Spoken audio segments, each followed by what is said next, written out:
Okay, I'm back. I just hit the wrong button. Load. Exercise. The frown disappears entirely, and she seems to snap back from her previous train of thought. So, come on then. What? You're here to run again, right? Well, yes. So come on. I find myself suddenly grabbed and yanked onto the track. Things seem to be set on mirroring yesterday's run.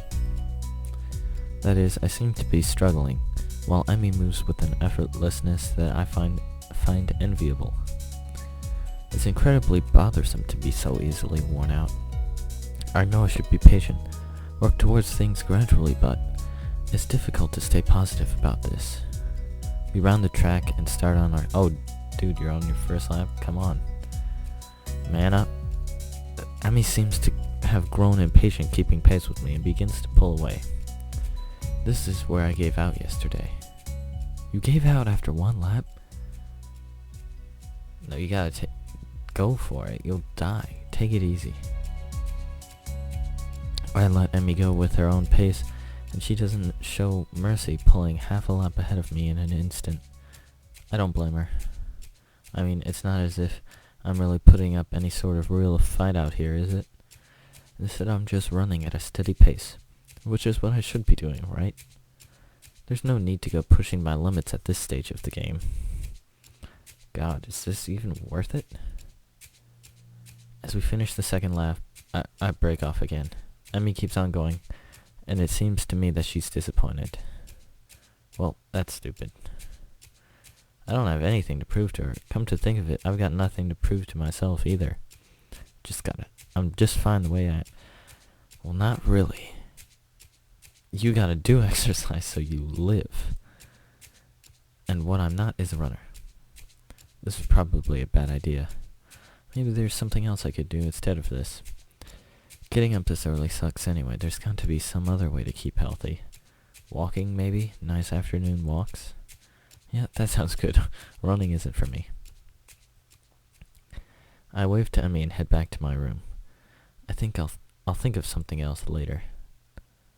Back in my room, the first thing I see is the familiar row of medication bottles lined up on top of my dresser, and it makes me depressed as usual. It's annoying. I thought I was okay. I thought I had made my peace with this thing, gotten over it. But what I really did, I allowed myself to forget that I have a problem.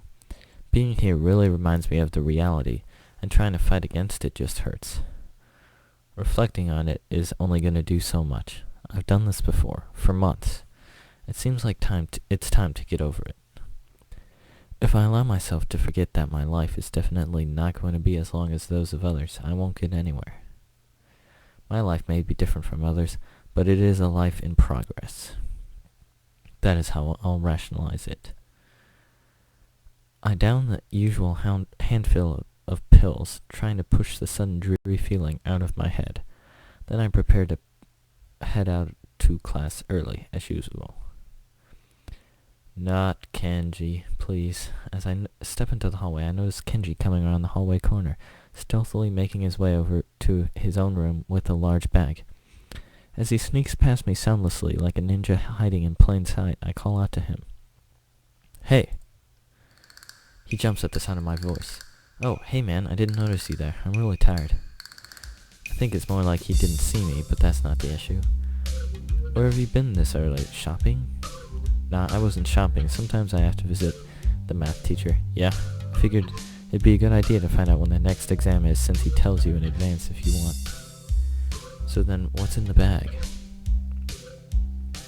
I thought I'd go shopping while I was outside. I need supplies to continue the fight against the vast feminist conspiracy. So you did go shopping? Okay. I thought you didn't go outside. I wear a hat. No you don't. No hat is on your head. Unless that's your hat, which— that would be really awesome if you could levitate your hat. I decide not to point out that he's not wearing a hat.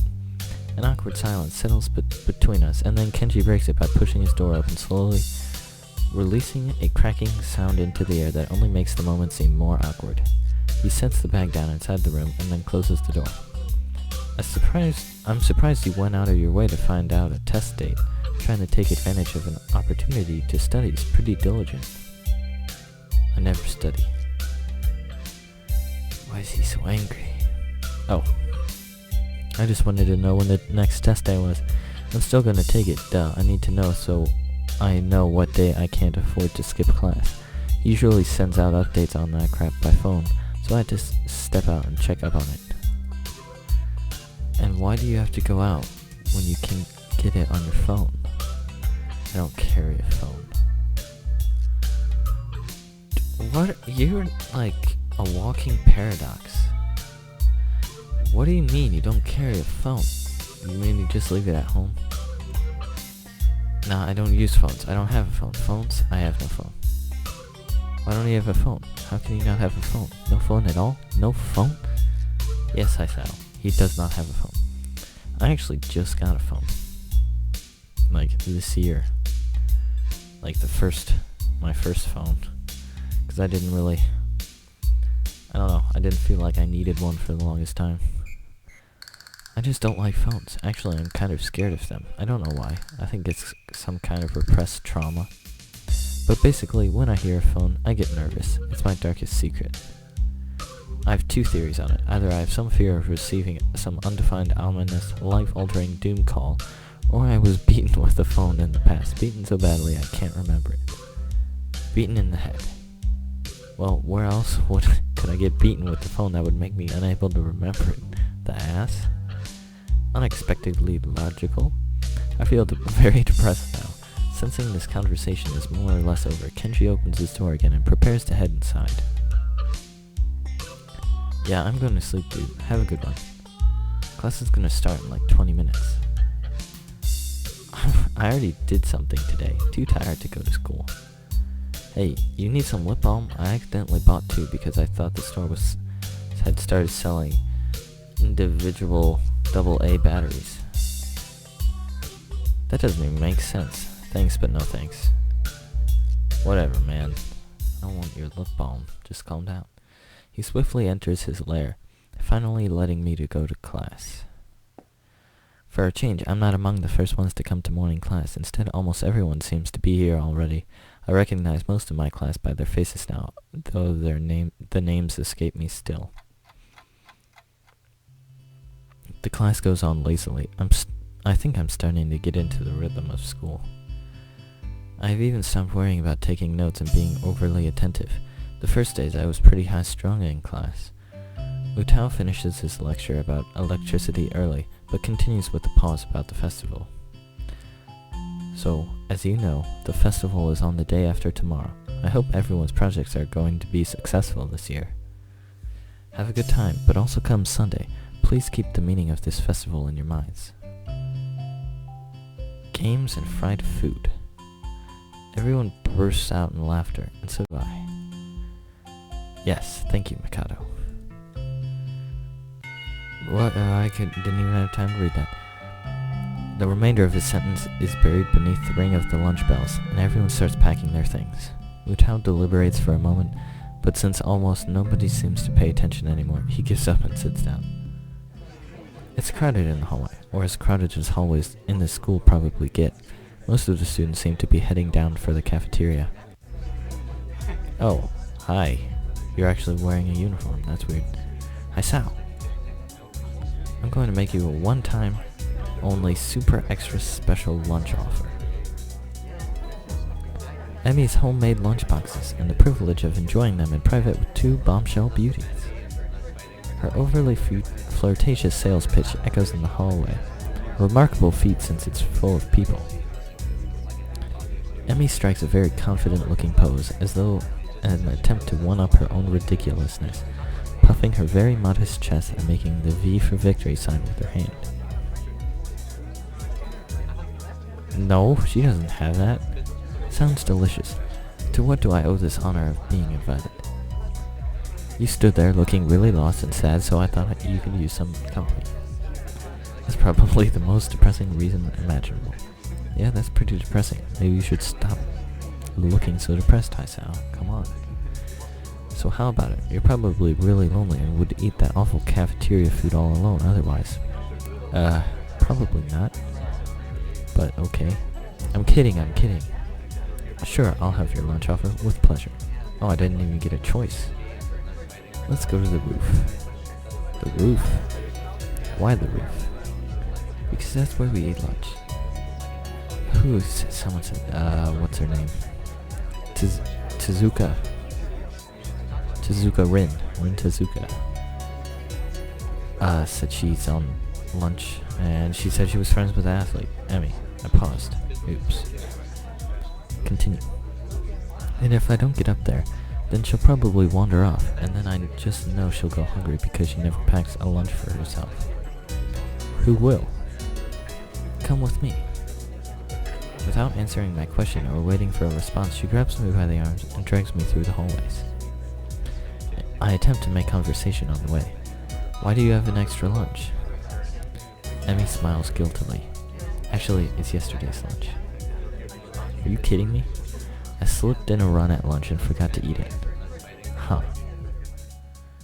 Why is she feeding me day-old food? The stairway to the roof is a little dilapidated, but it's clearly been used recently. At the top of the stairs is a door, complete with a missing padlock. I wonder who the intrepid individual was that removed the lock. Emmy shoves the door up and then steps beaming into the sunlight. Yep, Rin. Suddenly a tall dark stranger appears out of nowhere, standing imposingly in front of us. Emmy flinches back, almost falling back down the stairs. Eek, hello. Yipes, you scared me, Rin. Yep. Wait, isn't she? Yeah. Rin, hello. Notice that Rin is speaking to me. Emmy looks curiously at me. You two know each other? I look confusedly at Emmy. She's that friend of yours? Rin has turned her gaze towards the clouds drifting above the school. I didn't know you knew this person, Emmy. Emmy's just like, what is going on right now? The awkward silence only lasts for a few seconds until Emmy lets out a tiny giggle, shrugging the coincidence off. I invited Hisao for lunch. If you know him, that's just better. Oh, does this mean I don't get food? Or did you invite him for lunch without the lunch? Neither. I have food for 3. Nice thinking. They walk to the other end of the roof while I stay at the clock tower for a while, taking in the atmosphere. There's nobody else but us here. I guess the roof is not as popular as it is in other schools. That's a popular place to eat? I don't even think I can get up to my school's roof.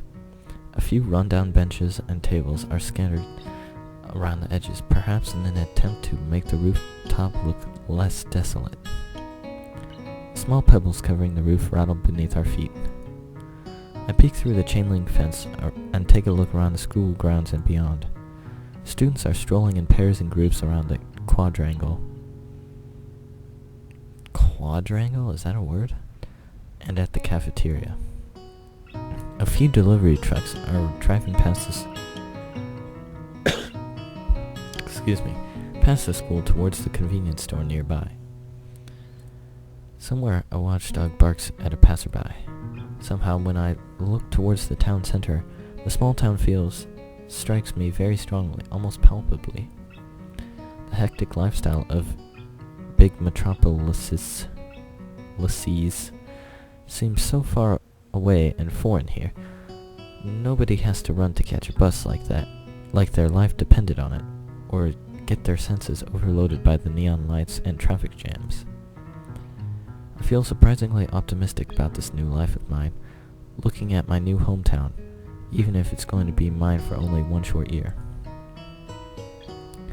Finding out about my illness and having to move away from home all came so suddenly, I haven't had time to think how I feel about it. When I step out of the shadow of the clock tower to the open, I feel warmth touching my back. The sun shines from a perfectly clear cerulean sky. A cool breeze sweeping over the rooftop makes me shiver, but only briefly. The wind carries the scent of the trees and the flowers, not smog and car exhaust like it used to just a few weeks ago. Emmy settles on a bench with Rin in tow and produces one big and two small lunch boxes from her bag. Come on, Hisao, what are you waiting for? She's beckoning me to join them, making room on the already small bench. Oh, hello. I seat myself on the corner of the bench and take as little space as possible. It's pretty cramped, but somehow all three of us fit on it. An impressive view. Emmy suppresses a giggle and places a lunchbox in front of Rin, and hands another lunchbox to me. Here you go, lunch as promised.